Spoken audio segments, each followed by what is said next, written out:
Go day mga boss idol. And for today's video nga pala mga boss idol ay maaga po tayong nagpunta dito sa shop natin sa branch 3 dahil nagpagawa tayo ng kwarto dito para matulugan mga boss idol. So ito pala yung shop namin dito sa Barangay Banali. Dito lang yan sa National Road. At makikita natin dyan na marami nang nakatambak na mga badya. For repair po yan, yung iba naman ay hindi na kinuha. So nakatambak na lang dyan mga boss idol oh. So absent pala tayo ngayon doon sa ating branch 2 na shop mga boss idol. At sakto naman na meron nagpagawa sa atin ng clutch pedal. So ayan mga boss idol, dinala ko na yung mga ritaso na mga bakal para gamitin natin sa paggawa ng clutch pedal. At yung mga ibang gamit naman na kailangan natin like welding, barena at saka grinder, so dito natin ikinarga sa ating minivan mga boss idol. At yan, so kukunin na natin dito mga boss idol para makapag-start na tayo sa paggawa ng ating clutch pedal. So ang gagawin pala natin na clutch pedal mga boss idol ay TBS King. At kung sakali man na nakalipat na ako dito dahil nga nagpagawa ako ng kwarto, so sa malapit sa akin pwede po tayong mag-overtime ng gabi. Pwede po natin ayusin yung TBS nyo or Badja RE. So ayan mga boss idol, ito na yung mga gamit ko no. So bihira na nating magamit to dahil di naman masyadong maraming nagpapagawa ng mga clutch pedal. At ito naman yung mga kakailanganin natin na bakal mga boss idol, flat bar na medyo makapal yung flat bar. At gagamit din tayo ng angle bar. So ang style ko pala dito mga boss idol ay kinakating ko muna dahil kabisado ko naman yung mga sukat para mas madali na lang asimbolin. At ito naman yung gagamitin natin sa kanyang ihi mga boss idol. Bushing pala ito ng TMX mga boss idol. At bago pala ako nagsimulang gumawa ng clutch pedal ay naabutan na ako ng nagtatrabaho dito mga boss idol. At nandun sila sa taas, nagkakabit sila ng bubong para isahang welding na lang mga boss idol. So ayan mga boss idol, naputol na natin lahat ng mga kakailanganin natin para makagawa tayo ng clutch pedal. So kabisado ko na pala ito mga boss idol no, dahil ito yung pinagkakakitaan ko dati noong sa panahon na hindi pa masyadong busy yung shop namin. So ito yung sideline ko pag walang tao sa shop. At gumagawa din ako dati ng spoiler mga boss idol. At ang una ko namang bubuuhin dito ay yung kanyang ihi, pati yung flat bar.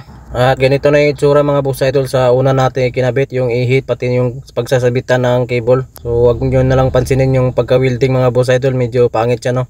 At next naman ay binutasan na natin yung flat bar. So ang purpose po niyan ay lalagyan po natin yan ng bolt para pagsasabitan ng kanyang apakan. So bolt pala yung nilalagay ko dyan mga boss idol, tsaka wini-welding ko na rin.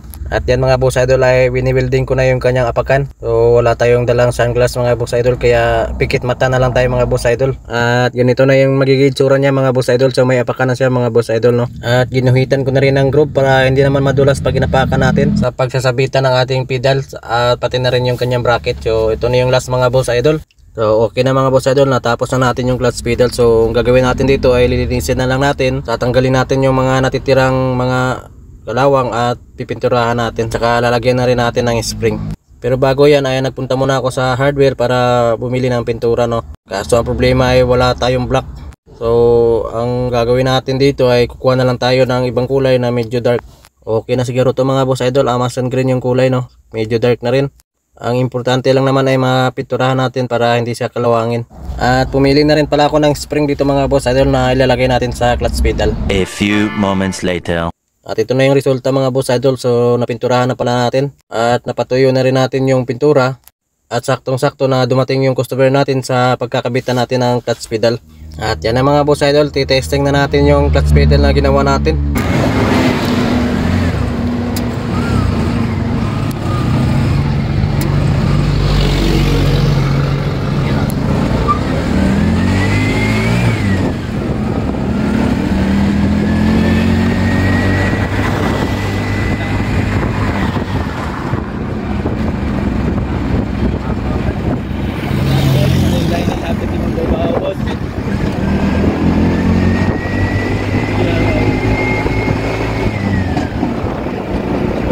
Pusing guys, naik kan tirada clutch guys.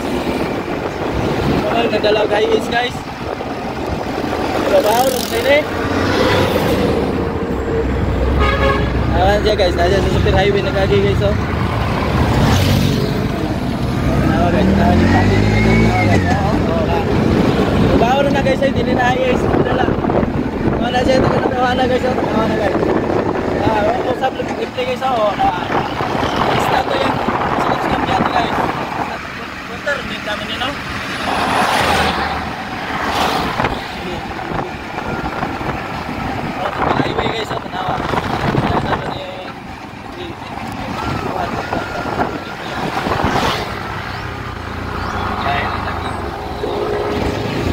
Wala, lagi na kanan daw. So ayan mga boss idol, so okay na yung ginawa natin clutch pedal at nilagyan na rin natin to ng handle para hindi tayo mahirapan sa pagkambyo. So ganyan po yung itsura ng ating clutch pedal mga boss idol. So naka-bracket siya dito sa kanyang handbrake, no.